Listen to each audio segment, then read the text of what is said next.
نحمده ونصلي ونسلم على رسوله الكريم اما بعد فاعوذ بالله السميع العليم من الشیطان الرجیم بسم اللہ الرحمن الرحیم۔ قبرستان کی جو بات کہی گئی تھی اس سے مراد یہ تھا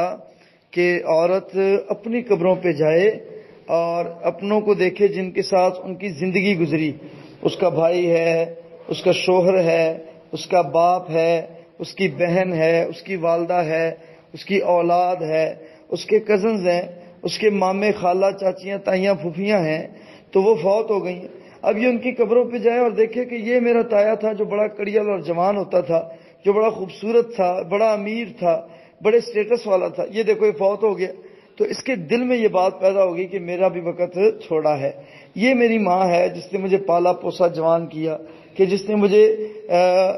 گھر کے کام کاج اور سلیقے سکھائے، جس نے مجھے زندگی کے تمام تر گر بتائے، تو اب یہ میری ماں جو ہے وہ دنیا سے جا چکی ہے، تو یقیناً میرا بھی آخری سفر یہی ہے۔ اور یہ میرا بھائی ہے جو میری عزت کا محافظ ہوتا تھا، جو میری خوشیوں کا ضامن ہوتا تھا،